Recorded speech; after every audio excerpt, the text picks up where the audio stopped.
نظر بد کی حقیقت اور اس کا علاج۔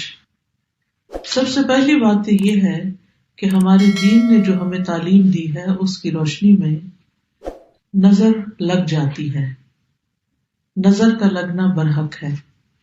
نبی صلی اللہ علیہ وسلم نے فرمایا العین حق، نظر لگنا حق ہے، برحق ہے، یعنی ایک ایسی حقیقت ہے جو ثابت شدہ ہے، یعنی نظر کے اثرات ہوتے ہیں اور اس میں کوئی شک کی بات نہیں یا اس کا انکار نہیں کیا جا سکتا۔ اور اس کی حقیقت یہ ہے کہ انسانی نظر کے اندر اللہ تعالیٰ نے ایک ایسی طاقت رکھ دی ہے کہ جو دوسرے پر جا کر اثر انداز ہوتی ہے اور اس سے بعض اوقات بیماری بھی لگ جاتی ہے۔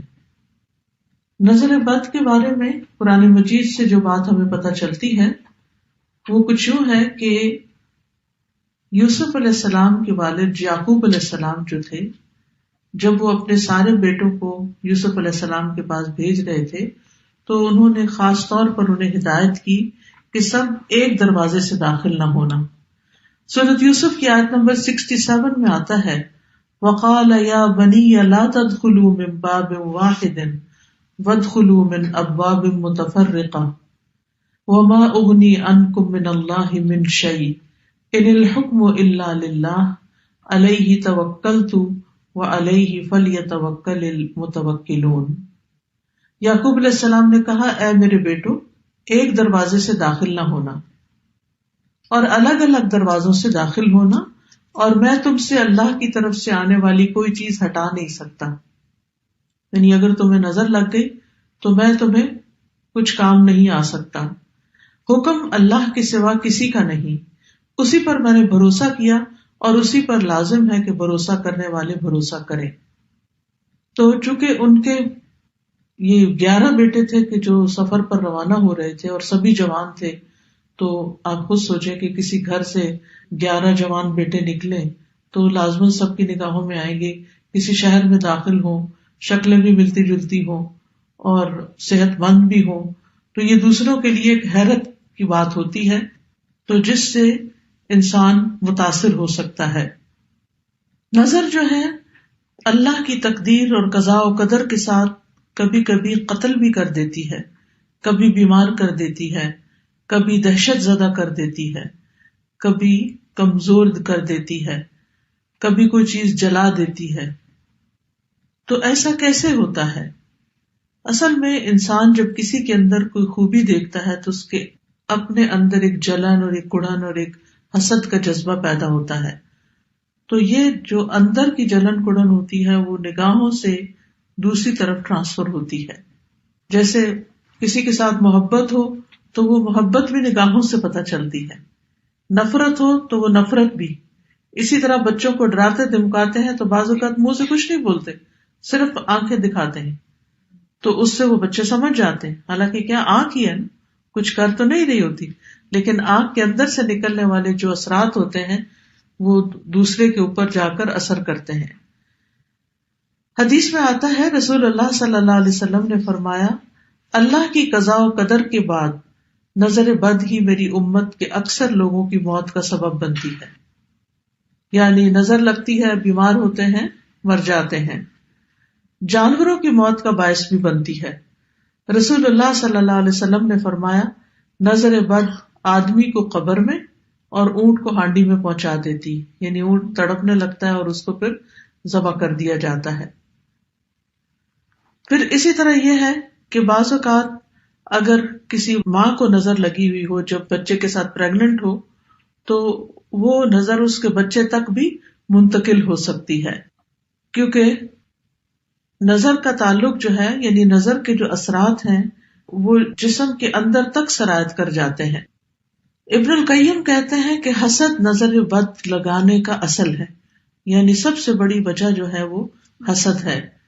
کبھی انسان اپنے آپ کو نظر لگا دیتا ہے، کبھی بغیر ارادے یا طبعی فطرت کی وجہ سے اس کی نظر لگ جاتی، یعنی پہلی چیز تو حسد ہے، لیکن کبھی کبھی حسد کے بغیر بھی لگتی ہے، کبھی اپنے آپ کو بھی لگتی ہے اور کبھی کسی اور کو بھی لگ جاتی ہے۔ تو چیز کو دیکھنے اور نہ دیکھنے کا فرق ہوتا ہے کہ آپ کس نظر سے کسی چیز کو دیکھ رہے ہیں. کبھی انسان محبت کی نظر سے دیکھتا ہے، کبھی انسان حسد کی نظر سے دیکھتا ہے. نظر بد کی دو بڑی قسمیں بتائی جاتی ہیں، ایک ہے انسانی نظر کا لگنا اور ایک ہے جنوں کی نظر کا لگنا. یعنی بعض اوقات انسان کوئی بھی نہیں ہوتا لیکن پھر بھی انسان جو ہے یعنی بیمار محسوس کرتا ہے، کمزور محسوس کرتا ہے، تو اس کی وجہ جنات بتائے جاتے ہیں.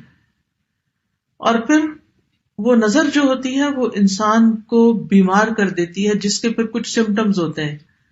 ام سلمہ رضی اللہ عنہا سے مروی ہے کہ نبی صلی اللہ علیہ وسلم نے ان کے گھر میں ایک لڑکی دیکھی جس کے چہرے پر کالے دھبے پڑ چکے تھے. تو آپ نے فرمایا کہ اس پر دم کرو کیونکہ اسے نظر بد لگ گئی ہے. یعنی اس سے انسان کے خون کے اندر ایسے کیمیکل چینجز واقع ہوتے ہیں کہ اسکن ڈیزیزز بھی ہو سکتی ہیں. اور آپ صلی اللہ علیہ وسلم نے یہاں صفعۃ کا لفظ فرمایا جس کا مطلب ہوتا ہے جن کی نظر. یعنی اس بچی کو کسی انسان کی نظر نہیں لگی تھی بلکہ جن کی نظر لگی تھی. اور جنوں کی نظر جو ہوتی ہے وہ انسانوں کی نظر سے زیادہ سخت ہوتی ہے. ابن باز کہتے ہیں کہ نظر کا لگنا برحق ہے جیسا کہ رسول اللہ صلی اللہ علیہ وسلم نے فرمایا، اور یہ انسانوں سے بھی لگتی ہے اور جنات سے بھی لگتی ہے. ابو سعید کہتے ہیں کہ رسول اللہ صلی اللہ علیہ وسلم جنوں اور انسانوں کی نظر بد سے پناہ مانگا کرتے تھے، یہاں تک کہ معوذتین نازل ہوئی، قل اعوذ برب الفلق قل اعوذ برب الناس. جب یہ نازل ہوئی تو آپ نے یہ پڑھنی شروع کر دی اور باقی چیزیں چھوڑ دی. تو اس کے لیے بہتر یہی ہے کہ انسان ہر نماز کے بعد معوذتین پڑھے، کیونکہ یہ ایک طرح کا دم ہوتا ہے، یعنی معوذتین کا پڑھنا. تاثیر کے اعتبار سے نظر کی کچھ اقسام ہیں. ایک ہے العین المعجبہ، خوشی یا تعجب والی نظر، حیران ہو کے کسی چیز کو دیکھنا، خوش ہو کے کسی چیز کو دیکھنا. تو یہ بھی دوسرے کو بعض اوقات لگ جاتی ہے اگر انسان ساتھ برکت کی دعا نہ دے. اسی لیے جب آپ کسی دلہن کو دیکھیں تو ماشاء اللہ بارک اللہ فی، اللہ برکتیں دے، دعائیں کریں، عید مبارک. کیوں کہتے ہیں؟ کیونکہ جب دیکھتے ہیں کہ اچھے کپڑوں میں ہے انسان، اچھا حال حلیہ ہے، تو دوسرے کو فوراً مبارک دی جاتی ہے تاکہ وہ انسان کے شر سے محفوظ رہے. پھر اسی طرح اس نظر کے بارے میں آتا ہے کہ قرآن مجید میں سورۃ الکہف میں اس کا ذکر آتا ہے، وَلَوْلَا إِذْ دَخَلْتَ جَنَّتَكَ قُلْتَ مَا شَاءَ اللَّهُ لَا قُوَّةَ إِلَّا بِاللَّهِ إِن تَرَنِي أَنَا أَقَلَّ مِنْكَ مَالًا وَوَلَدًا. اور جب تو اپنے باغ میں داخل ہوا تو تو نے کیوں نہ کہا کہ جو اللہ نے چاہا، ماشاء اللہ لا حول ولا قوت الا باللہ. اگر تو مجھے دیکھتا ہے کہ میں مال اور اولاد میں تجھ سے کم ہوں. تو یہ آگے قصہ چلتا ہے. تو اس شخص کے باغ کو بھی نظر لگی تھی جس کی وجہ سے باغ سارا جل گیا تھا. پھر اسی طرح محبت کرنے والے کی نظر لگنا، کیونکہ جو شخص کسی سے محبت کرتا ہے وہ اس کو بہت گہری نظر سے دیکھتا ہے. ابن حجر رحمت اللہ علیہ کہتے ہیں نظر کبھی خوشی اور تعجب کی صورت میں بھی لگ جاتی ہے، اگرچہ وہ حسد کے بغیر ہی ہو، اور اگرچہ وہ کسی محبت کرنے والے کی طرف سے ہو، اور اگرچہ وہ نیک آدمی کی طرف سے ہی ہو، یعنی نیک آدمی کی بھی لگ جاتی ہے. اور اگر کسی آدمی کو کوئی چیز اچھی لگے تو اس کو فوراً اس چیز کے لیے برکت کی دعا کرنی چاہیے جو اس کو اچھی لگی ہے، تو یہ اس کی طرف سے دم ہی ہو جائے گا. یعنی وہ دم بارک اللہ فیک کہنا جو ہے، اللہ کا نام لینا، ماشاء اللہ کہنا، یہ ایک طرح سے آپ دوسرے پہ دم کر رہے ہوتے ہیں، اور اس طرح دوسرا شخص شر سے محفوظ رہتا ہے. پھر ہے حسد کرنے والی نظر. قرآن مجید میں حسد کے بارے میں بھی آتا ہے، اور یہ نظر خبیث نفس سے نکلتی ہے، اور یہ شخص دوسرے کی نعمت کو ختم کرنا چاہتا ہے. وہ ایسی نگاہ سے، جیسے کہتے ہیں نا کھا جانے والی نگاہ سے دیکھتا ہے چیزوں کو، جس سے اس کا مقصد یہ ہوتا ہے کہ اس شخص کو جو نعمت ملی ہے یہ اس سے دور چلی جائے. پھر اسی طرح بیمار کر دینے والی نظر، یہ وہ نظر ہے جو بیماری کی تاثیر کے ساتھ اثر انداز ہوتی ہے، اور اس کے نتیجے میں مختلف طرح کی بیماریاں لگ جاتی ہیں. ابو ذر رضی اللہ عنہ کہتے ہیں کہ رسول اللہ صلی اللہ علیہ وسلم نے فرمایا، بے شک نظر بد آدمی کو اللہ کے حکم سے دیوانہ کر دیتی، یعنی اگر اللہ کا اذن ہو جائے، جیسے اور جسمانی بیماریاں ہوتی ہیں تو وہ بعض جو ہے وہ ایک سے دوسرے سے تیسرے میں ٹرانسفر ہوتی رہتی ہیں اللہ کے اذن سے، تو اسی طرح یہ نظر بھی اور اس قسم کی بھی تکلیف دہ چیزیں جو ہیں وہ دوسرے تک پہنچتی ہیں.